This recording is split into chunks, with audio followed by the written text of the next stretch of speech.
The bathroom floor was cold against Patricia Johnson's cheek.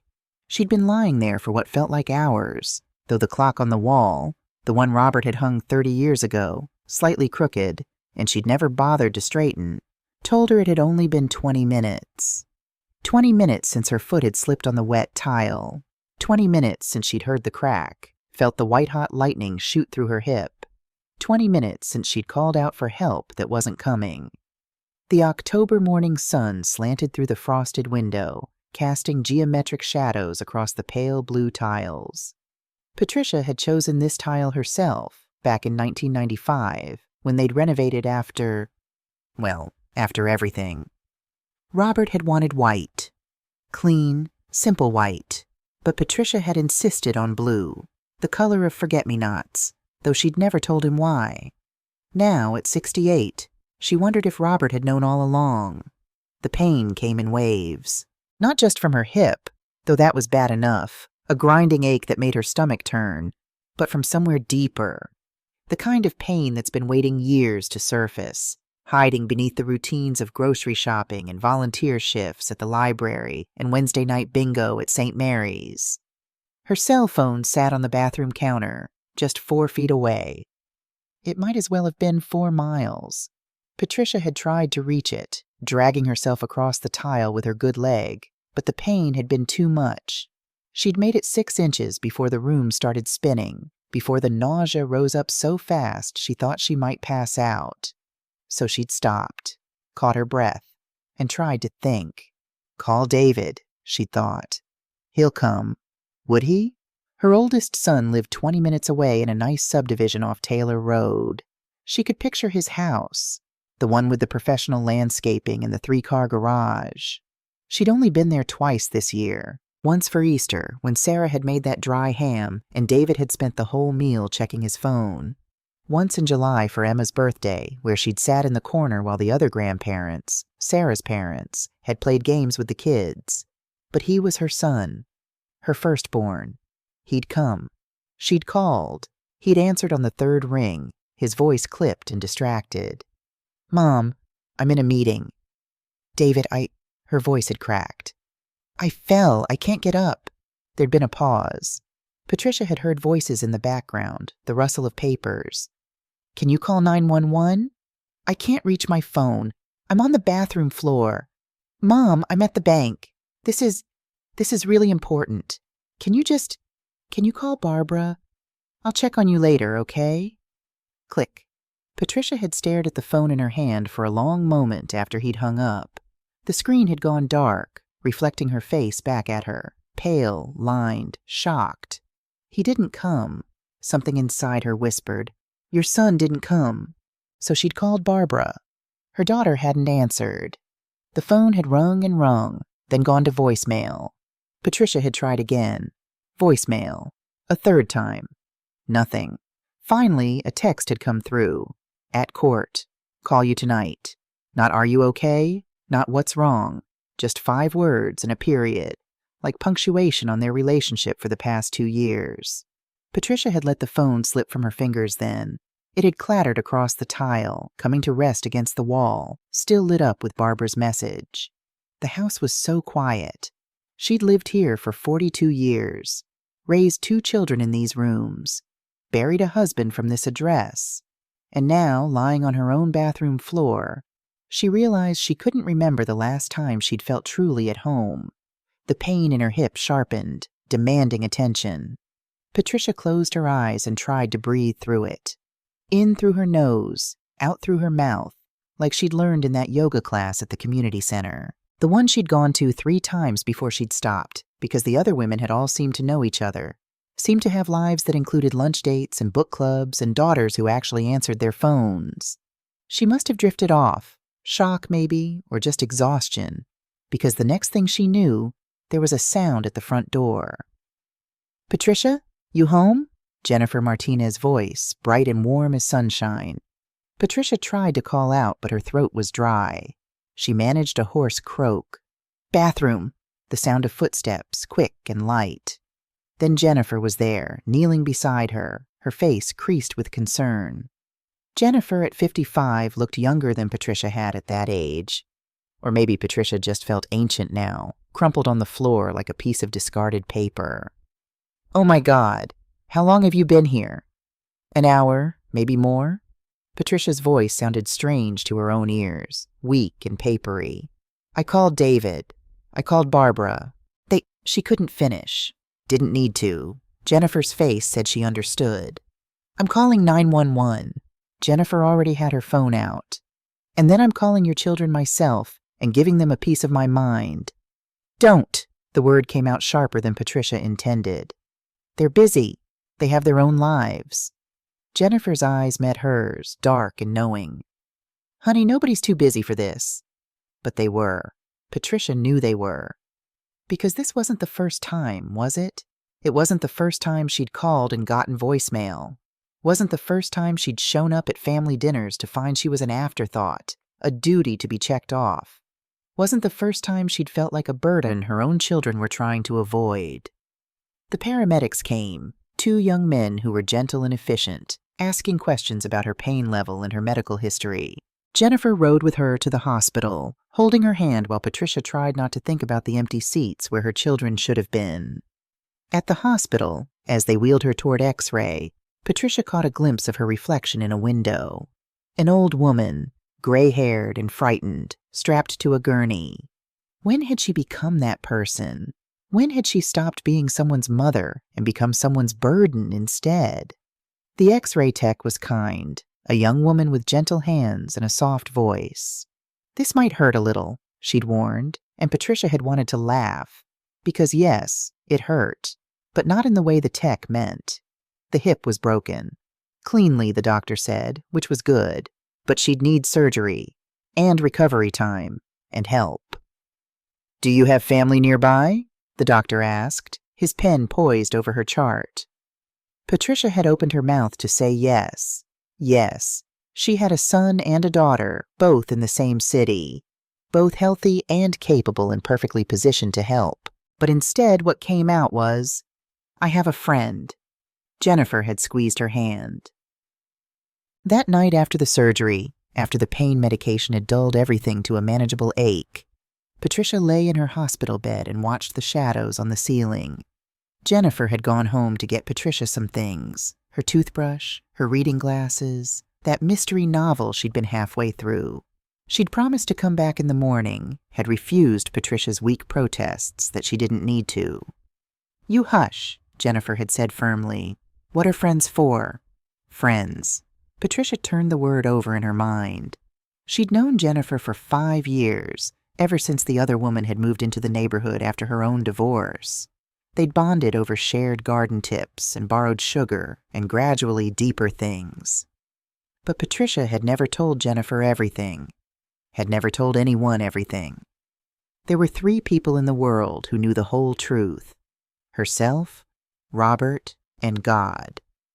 And Robert was 6 feet under, taking his share of the secrets with him. The morphine made Patricia's mind drift, memories rising up like bubbles in water. Michael. His name was a door she'd kept locked for 40 years. But lying here, alone in this sterile room, the lock seemed to give way. Michael David Johnson. Born March 15, 1978. Died October 3, 1985. 7 years, 6 months, and 18 days of life. Her firstborn. The baby she'd held in her arms and known, with a mother's deep certainty, that something was wrong. He'd been so perfect. 10 fingers, 10 toes, a shock of dark hair just like Robert's. But he hadn't nursed right. Hadn't gained weight like he should. And by 18 months, when other toddlers were running and climbing and chattering, Michael could barely sit up. The diagnosis had come on a Tuesday. PKU, phenylketonuria. A genetic disorder, the doctor had explained, that prevented the body from breaking down an amino acid called phenylalanine. Without treatment, it built up in the blood, poisoning the brain.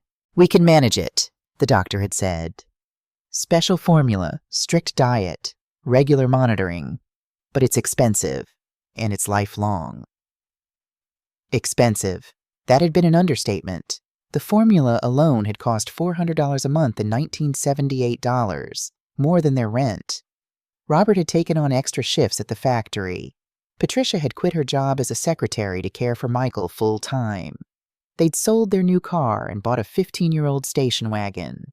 Moved from their 2-bedroom apartment to a 1-bedroom, Michael's medical equipment taking up half their living space. And still, it hadn't been enough. By the time David was born in 1982, they were drowning in medical debt. By the time Barbara came along in 1985, they were considering bankruptcy. Patricia remembered those years in fragments, the smell of Michael's special formula, sickeningly sweet. The sound of his seizures, a horrible rhythmic jerking, the weight of him in her arms as he got bigger but never stronger, 7 years old but developmentally still a toddler. She remembered 3-year-old David standing at the doorway of the living room, watching her rock Michael through another episode, asking, "Mama, can you read to me?" And she remembered saying, "Not now, baby. Mama's busy." Always busy. Always with Michael. Because Michael was dying inch by inch and she'd known it. Known that every moment counted. That one day soon he'd be gone and she'd give anything for one more minute. So she'd given David and Barbara to her mother. Let them stay at Grandma's house for days, sometimes weeks at a time. Told herself they were fine, they were young, they wouldn't remember. But they had remembered, hadn't they? When Michael died, October 3rd, 1985, at 2:37 a.m., in the pediatric ICU with Patricia holding his hand, something in her had died too. She'd fallen into a depression so deep, so dark, that some days she couldn't get out of bed. Couldn't eat. Couldn't face the 2 living children who needed her. David had been 3. Barbara had been 3 months old. By the time Patricia surfaced, 2 years later, David had learned not to need her. At 5 years old, he'd become Robert's shadow, following his father everywhere, turning away when Patricia reached for him. And Barbara had bonded with Patricia's mother, calling her Mama for the first year before they'd corrected her. Robert had wanted to tell them. As they got older, as the questions started, why don't we have any baby pictures? Why is there a gap in the photo albums? He'd said they needed to know about their brother, but Patricia couldn't. The wounds were too fresh, too raw. Every time she tried to form the words, her throat closed up. So they'd made a decision. They'd pack away everything related to Michael. The photos, the medical records, the sympathy cards. They'd move forward. Give David and Barbara a normal childhood, free from the shadow of their dead brother. It had seemed like mercy at the time. Now, 40 years later, Patricia wondered if it had been the worst mistake of her life. Because her children had grown up thinking their mother was cold, distant, unaffectionate. They didn't know about the son she'd poured everything into, leaving nothing for them. They didn't know about the grief that had swallowed her whole. They didn't know that every time she looked at them, she saw Michael's ghost. How do you explain that to your children? How do you say, "I'm sorry I wasn't there for you, but I was drowning in grief for the brother you never knew existed"? You didn't. So Patricia hadn't. And now here she was, 68 years old with a broken hip and 2 children who couldn't be bothered to visit. The morphine pulled her under again, and this time her dreams were full of things she'd locked away. Michael's laugh, high and delighted. David's little face, confused and hurt. Barbara crying for her in the night, and Patricia unable to go to her, paralyzed by her own pain. I failed them, she thought as consciousness slipped away. I failed all of them. The next morning, Patricia woke to sunlight and the smell of hospital coffee, weak and bitter. Jennifer was already there, sitting in the chair by the window, quietly knitting something pink and soft. "You're here," Patricia croaked. Jennifer looked up, smiling. "Of course I am. I brought you some things." She gestured to a small duffel bag on the side table. "Your comfortable pajamas, your face cream, the one you like with the lavender, and that novel, plus some real coffee from that place you like downtown." Patricia felt tears prick her eyes. "You didn't have to. I know. I wanted to." Jennifer set down her knitting and came to sit on the edge of the bed. "The doctor says you can probably go home in a few days, but you'll need help for a while. I was thinking—" The door opened. Barbara stood in the doorway. Patricia's younger daughter looked exactly like she always did. perfectly put together in a charcoal gray suit, her dark hair pulled back in a sleek bun, her makeup flawless.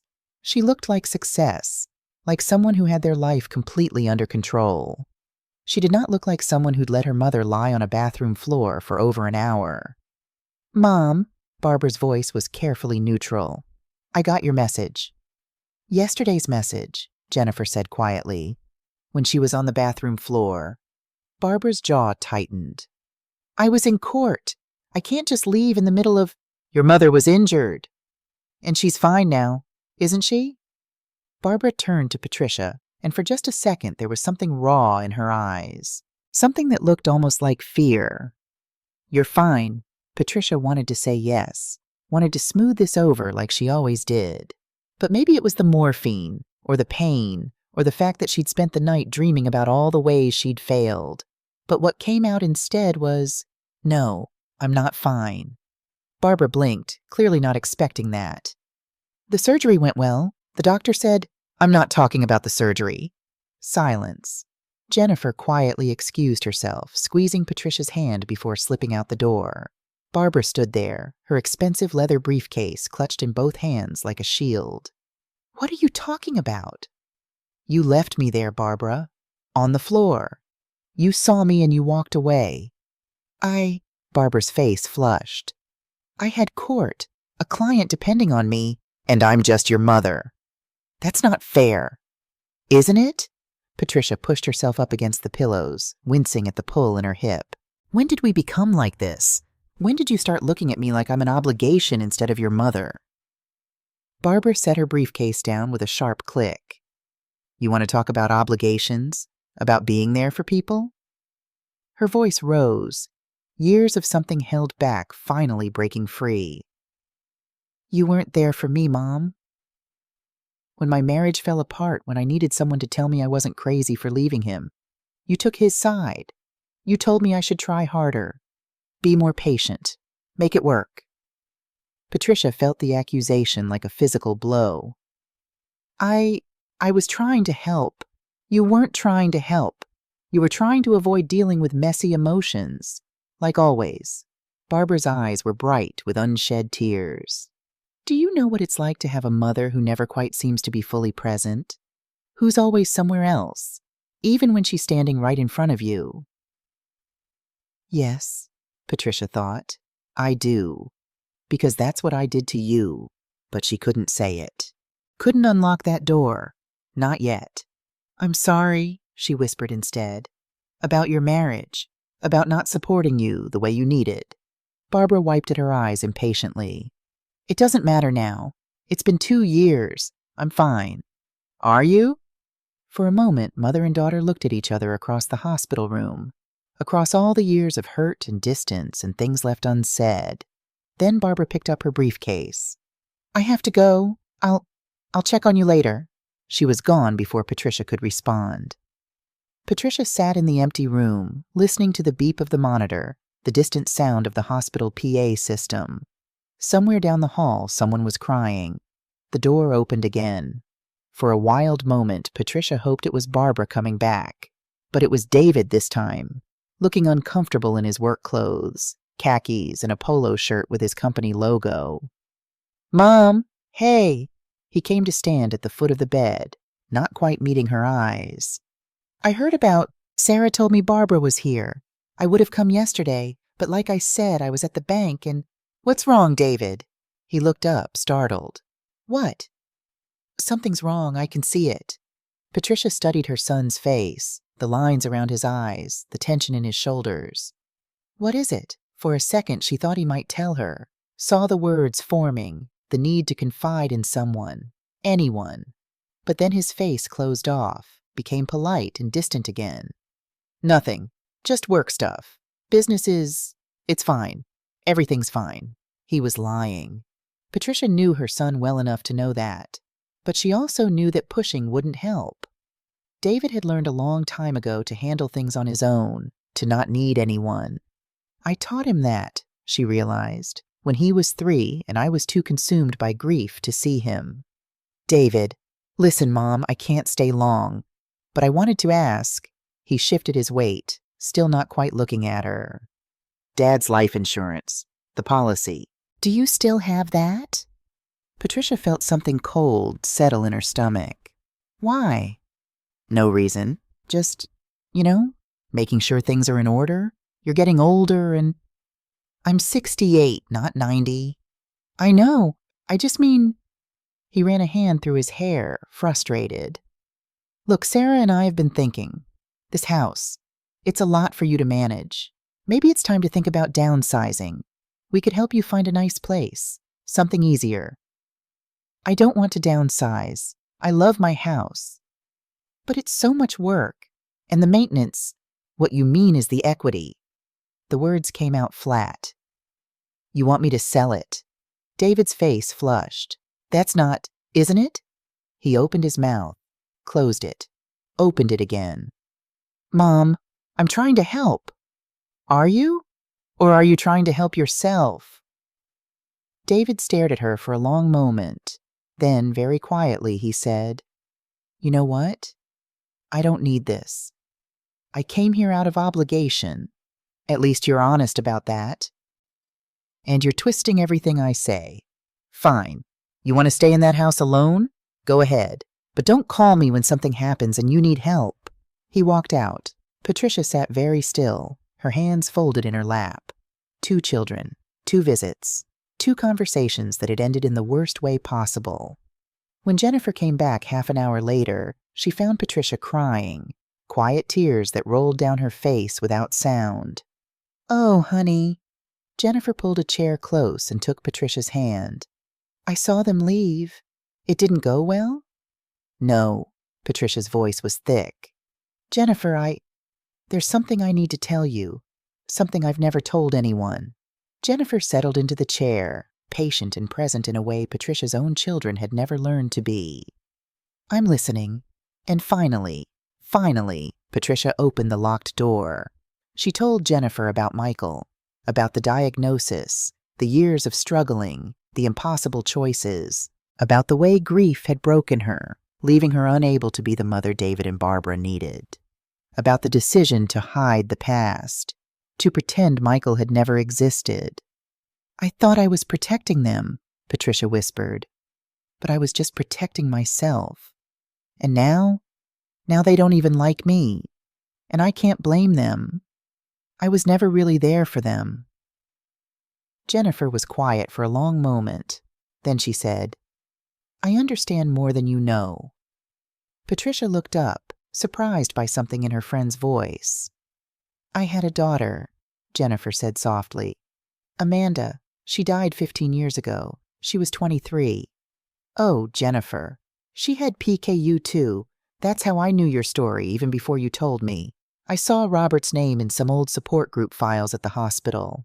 When I moved here and realized you were that Patricia Johnson, I wanted to say something, but you seemed so closed off about the past.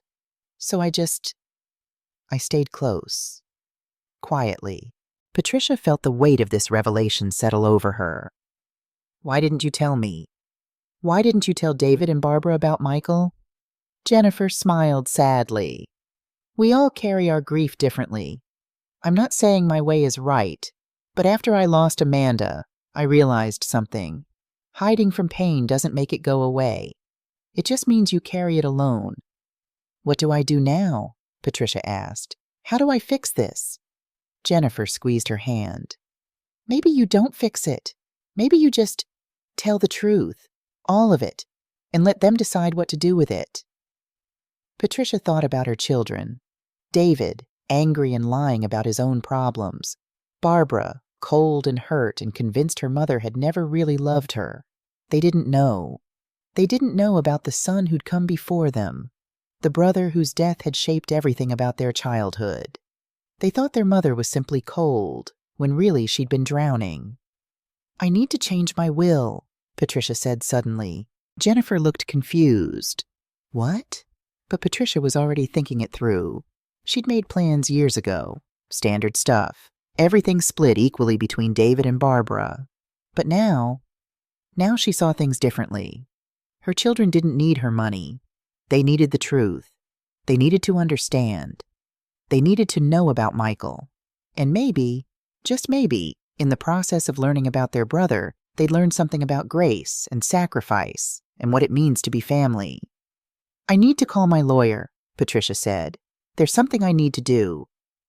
Patricia had been home for 3 days when David's silver SUV pulled into the driveway. Through the window, she watched him and Sarah get out, David carrying a casserole dish, Sarah clutching her purse like a shield. Jennifer had just left after helping Patricia with her morning routine.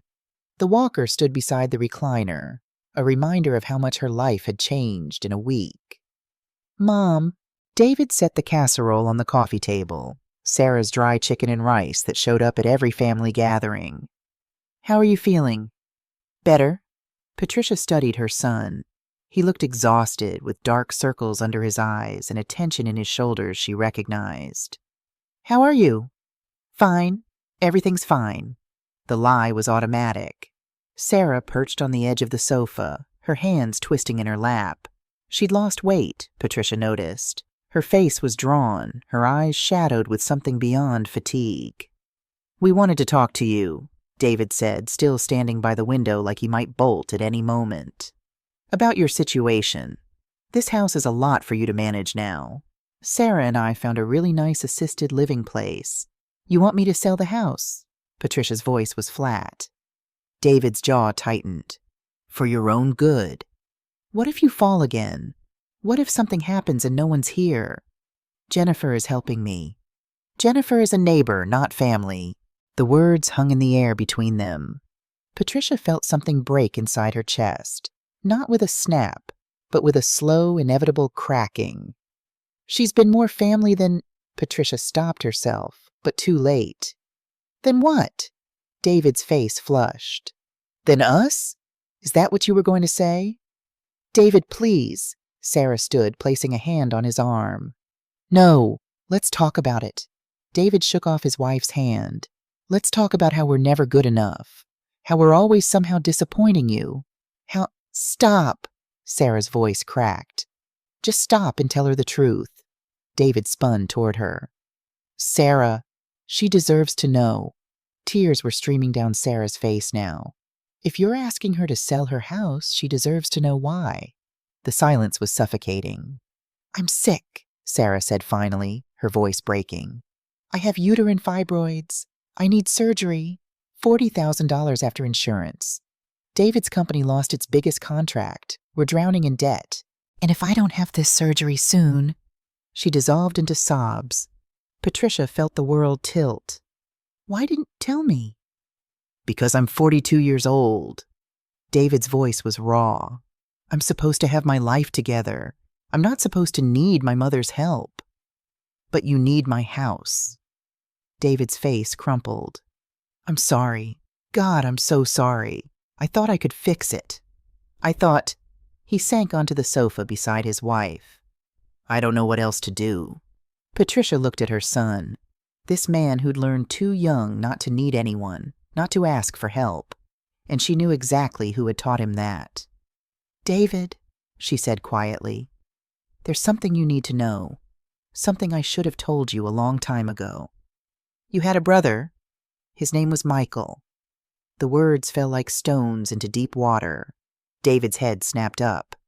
"What?" "Michael David Johnson, born March 15th, 1978. He died October 3rd, 1985. He was 7 years old." "That's not—" David stood up, backing away. "That's impossible. There would have been pictures, records. We hid them." Patricia's voice broke. "Your father and I, we packed everything away after he died. We thought it would be easier." The front door opened. Barbara stood there, taking in the scene, David pale and shaking, Sarah crying, Patricia with her hands folded in her lap. "What's going on?" Barbara's voice was sharp. "Sit down, Barbara. Both of you, please." Something in Patricia's tone made Barbara comply. She set her briefcase down and perched on the edge of a chair, every muscle tense.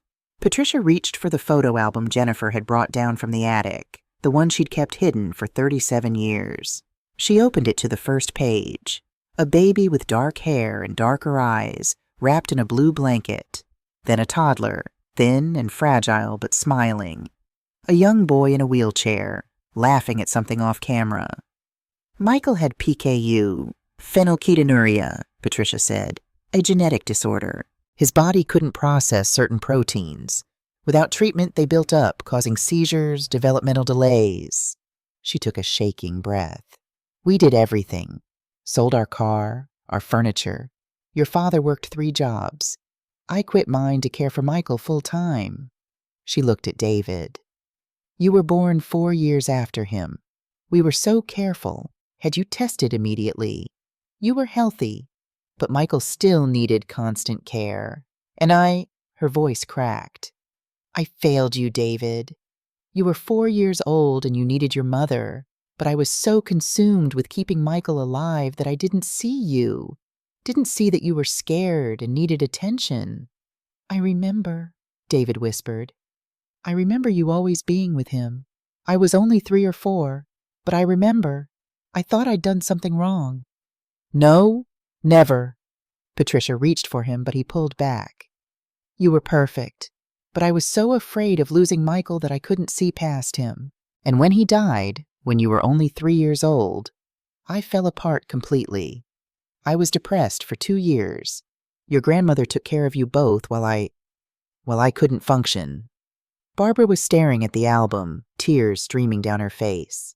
We were babies. We needed you. I know, God, I know, and I've regretted it every day, but I didn't know how to tell you. Didn't know how to explain that your mother broke and couldn't put herself back together. Patricia wiped at her eyes. When you got divorced, Barbara, I told you to try harder because that's what I did. I tried harder with Michael. I sacrificed everything. I thought that was what love meant. I didn't understand that sometimes love means knowing when to let go. Barbara stood abruptly. So what, this is supposed to make it all okay? You had a son who died and it's tragic, I get it. But David and I were here. We were alive, and you chose to be absent. You chose to keep secrets. And now you're choosing David over me again? Selling the house to help him while I get nothing? Barbara, that's not— Don't! Barbara grabbed her briefcase. I'm done. I'm done with your excuses and your guilt and your— Her voice broke. I'm just done. She was gone before Patricia could respond, the door slamming with finality. David sat frozen, the album open in his lap. All this time, he said finally, all this time I thought there was something wrong with me. It was never you. Either of you. Patricia's voice was barely a whisper. I loved you so much it terrified me, and I was so broken I didn't know how to show it. David closed the album carefully. I need to go. I need to think. He helped Sarah up, and they left quietly, leaving Patricia alone with her choices and her regrets. Jennifer found Patricia crying in the darkened living room an hour later. I heard the cars, Jennifer said softly, sitting beside her. It didn't go well? No. Patricia's voice was hoarse. Barbara walked out. David can barely look at me. I thought telling them would help, but I think I just made everything worse. You told them the truth. That took courage. Did it? Or was it just selfish? Unburdening myself so I could feel better? Jennifer was quiet for a moment, her eyes on the photo album still sitting on the coffee table. I understand more than you know. Patricia looked up. What do you mean? I had a daughter. Jennifer's voice was steady but soft.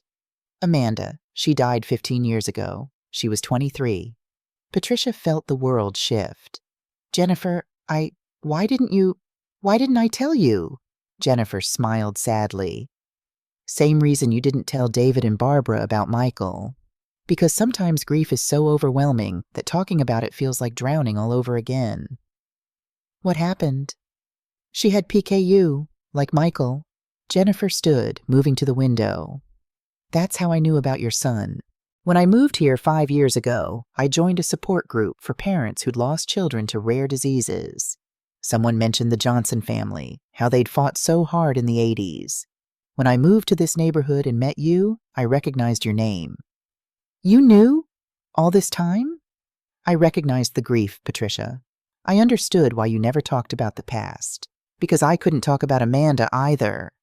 Jennifer turned back, tears on her face. She was diagnosed at 6 months. We did everything right, but there was a complication, a variant the doctors missed. She had a seizure during her last year of college. She never woke up. Oh, Jennifer. Patricia tried to stand, forgetting her hip, gasping at the pain. Jennifer rushed over, helping her settle back. My marriage didn't survive it. My husband blamed me. I blamed myself. Moving here, meeting you, it was like finding someone who understood without me having to explain. That's why you were there when I fell. I've always been there, Patricia, because I knew that one day you'd be ready to face the past. And when that day came, you'd need someone who understood. Patricia caught Jennifer's hand.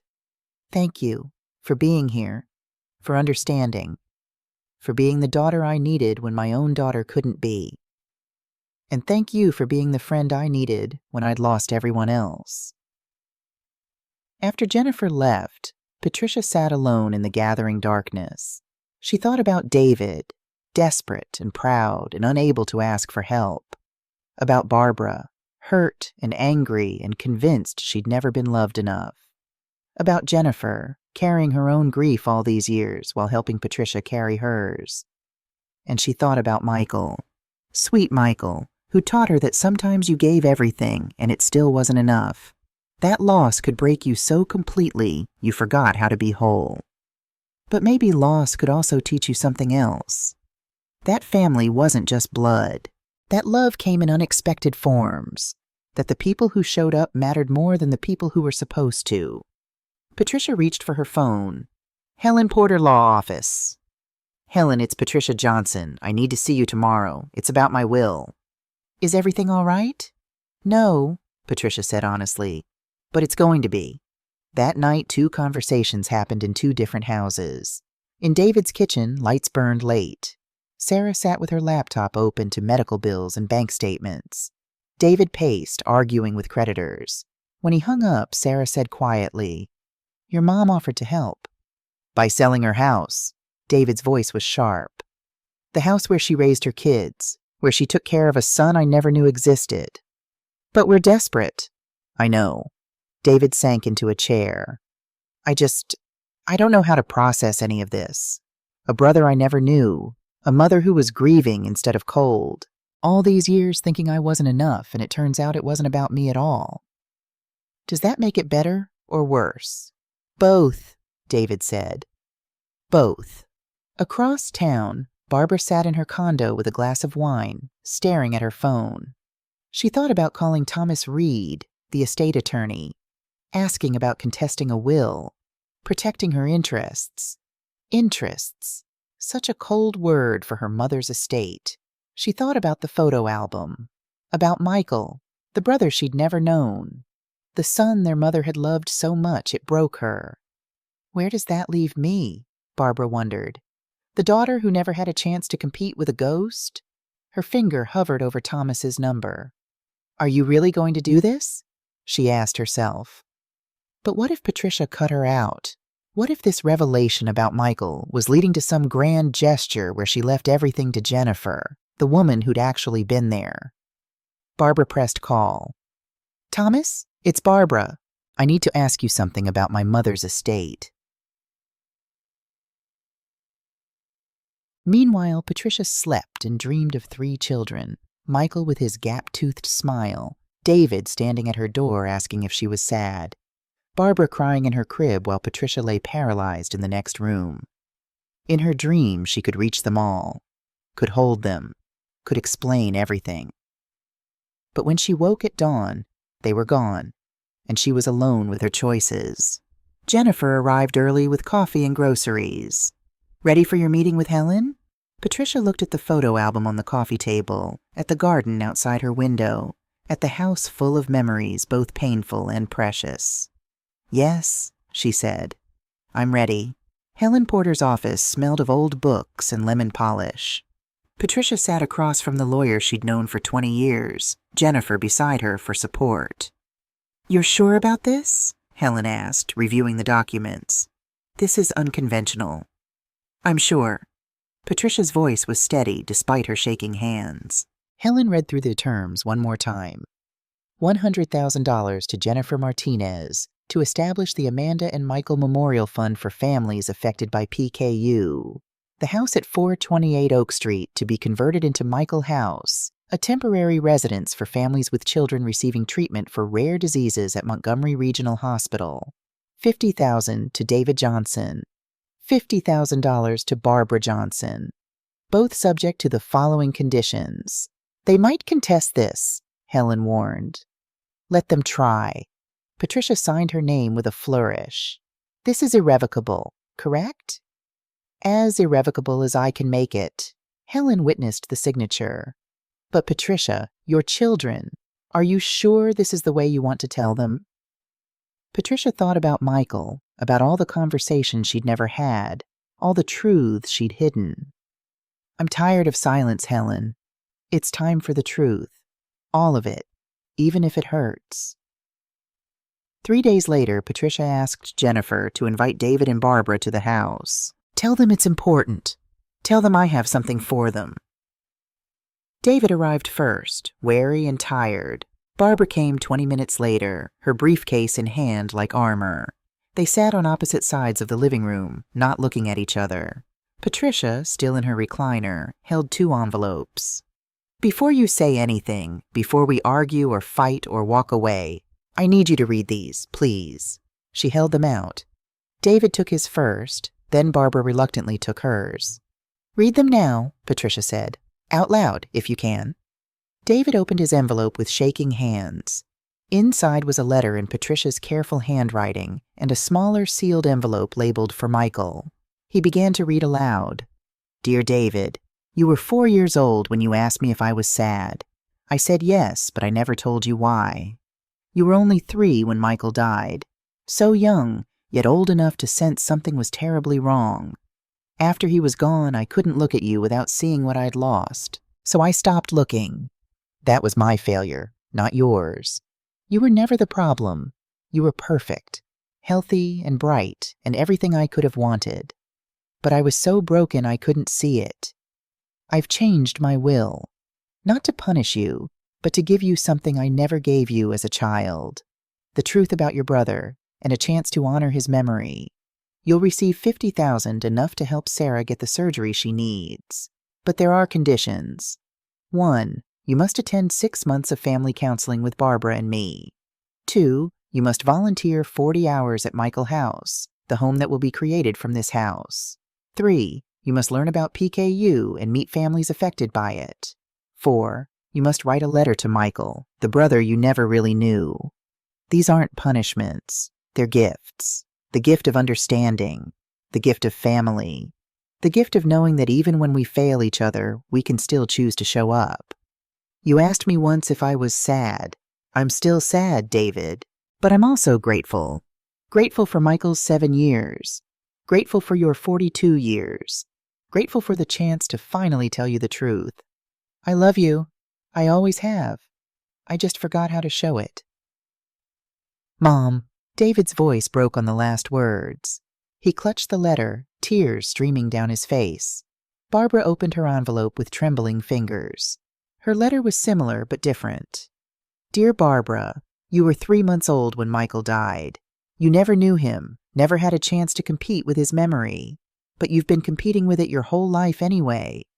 When you got divorced, I told you to try harder because I was still trying to justify my own sacrifices for Michael. I was wrong. Sometimes love means knowing when to let go, and I never learned that lesson. I taught you to sacrifice yourself instead of honoring your own needs. That was my failure, not yours. You'll receive $50,000 with the same conditions as David. Not because you need the money, but because you need to understand where you came from. Why your mother was the way she was. Why she failed you. I can't change the past, but I can give you the truth and a chance to heal from it. You deserve to know your brother. You deserve to know that you were loved, even when I couldn't show it. You deserve better than I gave you. I hope these conditions, the counseling, the volunteering, the letter to Michael, will help you understand. Not forgive necessarily, but understand. I love you, Barbara. I'm sorry I never showed you how much. Mom, Barbara set down the letter, her face wet with tears. You changed your will. Yes. And the house? Will become Michael House. A place for families like ours was, like Jennifer's was. A place where they can stay while their children get treatment, without worrying about hotel costs or being far from the hospital. Patricia's voice was firm. Jennifer will manage it. The memorial fund will help sustain it. David looked up. You're giving Jennifer $100,000? She's earned it. She was here when you weren't. She understood when you couldn't. She showed up.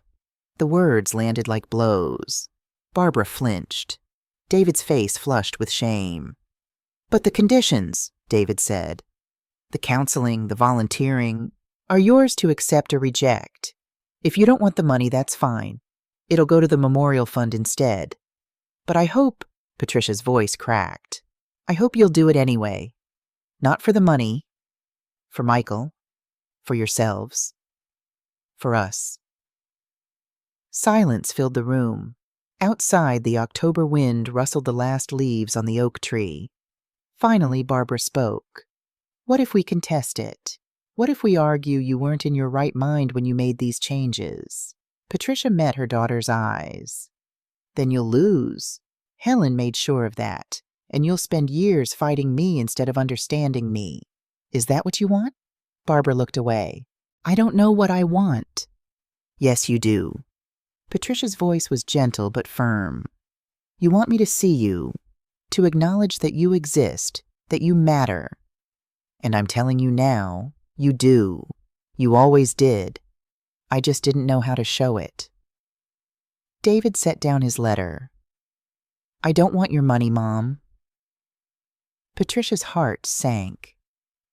David, I don't want your money, he continued, but I want to do the conditions anyway. I want to know about Michael. I want to understand why. His voice broke. Why you were the way you were. Why I spent my whole life feeling like I wasn't enough. You were always enough. I know that now, but I need to feel it. I need to...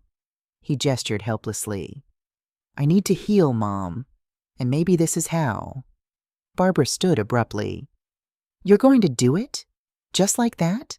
Accept her conditions and pretend everything's fine? I'm not pretending anything's fine. David stood too, facing his sister. Nothing about this is fine. Our mother kept a massive secret from us. We had a brother we never knew. We grew up feeling unloved because she was too grief-stricken to show us love. None of that is fine. Then why? Because I'm tired, Barbara. David's voice was raw. I'm tired of being angry. Tired of being hurt. Tired of carrying around this weight of feeling like I'm never good enough. And maybe, just maybe, if I understand where it came from, I can finally put it down. Barbara stared at her brother, then at Patricia. You think 6 months of counseling and some volunteer work is going to fix 40 years of damage? No, Patricia said quietly, but it's a start. Barbara sank back into her chair. She picked up the smaller envelope, the one addressed for Michael. What is this? Part of the condition. You have to write him a letter. Tell him about yourselves, about your lives, about... Patricia's voice broke. About the family he would have been part of if he'd lived. How can I write to someone I never knew? The same way I've been writing to him for 37 years. Patricia reached into the drawer beside her chair and pulled out a worn journal. Every year on his birthday, on the anniversary of his death, on Christmas, I will write to him. Tell him about you and David, about the grandchildren he would have loved, about how much I miss him. She held out the journal. Barbara took it slowly, opening to a random page. October 3rd, 2015. Dear Michael, you would have been 37 today. David is 33 now, has 2 beautiful children. Barbara just made partner at her law firm. You would have been so proud of them. I wonder what you would have become. A teacher, maybe? You loved stories, loved learning. Or maybe a doctor, helping other children like you. I miss you every day, but I'm grateful for the 7 years we had. You taught me what love looks like, the kind that gives everything and asks nothing back. I'm sorry I couldn't save you. I'm sorry your siblings never got to know you. I'm sorry for so many things, but I'm not sorry you existed. You were the best thing I ever did. Love, Mom. Barbara closed the journal, tears streaming down her face. All these years you've been talking to him? Every year. And we never knew. Barbara's voice was barely a whisper. We never knew you were capable of this kind of love. I was capable. I couldn't show it to you. Because every time I looked at you, I saw what I'd lost. And it hurt too much. David crossed the room and knelt beside Patricia's chair. I'll do it. The counseling, the volunteering, the letter, all of it. Even if there was no money? Patricia asked. Even then? Barbara stood, still clutching the journal. She looked at her mother, really looked at her, perhaps for the first time in years. I'll do it too, she said finally. But not because of the money, not even because you're asking. I'll do it because, her voice cracked, because I need to know my brother. I need to understand where I came from. I need to know that I was loved, even if it didn't feel like it. Patricia reached for both her children, and for the first time in decades, they came to her. All three of them crying, all three of them broken, all three of them finally ready to heal. Jennifer, who had been waiting quietly in the kitchen, appeared in the doorway. I'll give you some privacy, she started to say. No, Patricia held out a hand to her. Stay, your family too. Jennifer joined them, and the four of them stood together in the living room where so much pain had lived, finally beginning the work of turning it into something else. The sign outside read, Michael House in cheerful blue letters. Below it, a haven for families facing rare diseases, in memory of Michael David Johnson, 1978 to 1985, and Amanda Marie Martinez, 1982-2007. Inside, the house had been transformed. Patricia's bedroom was now an office where Jennifer managed applications and coordinated with the hospital. The living room had become a common area with comfortable furniture and a play corner for children. Upstairs, 3 bedrooms housed families whose children were undergoing treatment at Montgomery Regional. Today was October 3rd, Michael's birthday. He would have been 47. Patricia, walking with a cane now instead of a walker, watched as her family gathered in the garden. David and Sarah, who'd gotten through the surgery successfully and were slowly paying back the loan. Emma and Lucas, David's children, playing with a little girl whose family was staying in one of the rooms upstairs. Barbara, who'd cut back her hours at the law firm to provide free legal advice to families navigating medical debt. And Jennifer, who'd found purpose in running Michael House, in helping other families the way she wished someone had helped hers. On the garden table, they'd set up a small celebration, a cake with 47 candles, photos of Michael at every age, no longer hidden but displayed proudly, and beside them, letters. Who wants to read theirs first? Patricia asked. David stepped forward, holding a piece of notebook paper covered in his handwriting. I'll go. He cleared his throat and began. Dear Michael, I'm your brother David. I was only 3 when you died, so my memories of you are hazy. I'm not sure which ones are real and which ones I've created from photos and Mom's stories. I remember you laughing. That's the clearest memory. You had this laugh that made everyone smile, even when things were hard. I spent most of my life thinking Mom didn't love me. Now I understand she loved you so much she didn't have room for anything else. I'm not saying that's okay, but I understand it. I have 2 kids now, Emma and Lucas. I'm teaching them about you, about their uncle who loved stories and made people laugh, about how sometimes loving someone means sacrificing everything, even when it's not enough. I wish I'd known you better. I wish you'd lived to meet my kids. I wish for a lot of things, but mostly I'm grateful you existed. Because loving you taught Mom what love looks like. And even though she forgot how to show it to me, she's teaching me now, by showing me you, your brother, David. Emma and Lucas clapped. Barbara stepped forward next, her voice steady. Dear Michael, I never met you. I was 3 months old when you died. But I've been living in your shadow my whole life. For years I was angry about that. Angry that a brother I never knew shaped my entire childhood. But now I understand that grief doesn't work on a timeline. It doesn't care about what's fair or reasonable. It just is. Mom's been teaching me about you, about how you loved music, how you'd get excited about birds and clouds and the smallest things. Jennifer says Amanda was like that too, finding joy even in pain. I'm trying to learn that, to find joy instead of just carrying anger. This house, Michael House, is helping. Every family that stays here, every child who gets treatment without their parents having to worry about where they'll sleep, that's your legacy.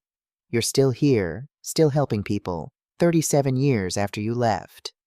I wish I'd known you, but I'm getting to know you now, through the people you've touched, through Mom's stories, through this house that bears your name.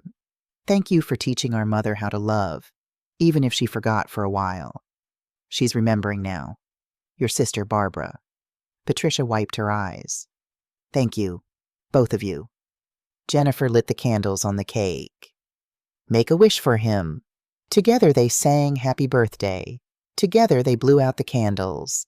And together they stood in the garden of Michael House. 4 people who'd found each other through grief and were learning slowly what it meant to be a family. That evening, after the families had gone inside and the children were in bed, Patricia sat on the porch with Jennifer. The October air was cool, but not cold, carrying the scent of the last roses. He would have loved this, Patricia said, gesturing to the house. All of it. The families, the children, the laughter. So would Amanda. Jennifer took Patricia's hand. We did good, didn't we? We did, Patricia squeezed back. Not perfectly, but good enough. Through the window, they could see David and Barbara inside, laughing about something. Actually laughing, together for the first time Patricia could remember how long. The counseling had been hard. 6 months of sessions where they'd all said things that hurt, cried over things that couldn't be changed, slowly learned to understand each other. It wasn't fixed. Maybe it would never be fully fixed. But it was better, and better was enough. You know what I learned? Patricia said. Family isn't about blood. It's not about who's related to you or who's supposed to love you. It's about who shows up, who stays, who does the hard work of loving you even when you're difficult to love. Jennifer smiled. That's what Amanda used to say. Family is who you choose, Mom, not who you're born to. Smart girl. She was. They sat in comfortable silence. 2 mothers who'd lost children, 2 women who'd found each other, 2 friends who'd built something beautiful out of grief. Inside Michael House, a child laughed. Someone started playing music. Life continued, messy and complicated and beautiful. Do you think they forgive me? Patricia asked quietly. David and Barbara? I think they're learning to, just like you're learning to forgive yourself. Jennifer stood, offering Patricia her hand. Come on, let's go inside. Your family is waiting. Your family? Not your children. Your family.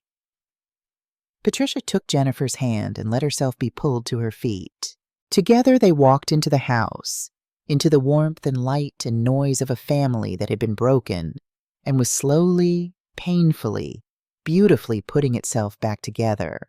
Not because of blood, not because of obligation, but because they'd chosen to show up, to do the hard work, to love each other, even when it hurts. And in the end, that was what family really meant.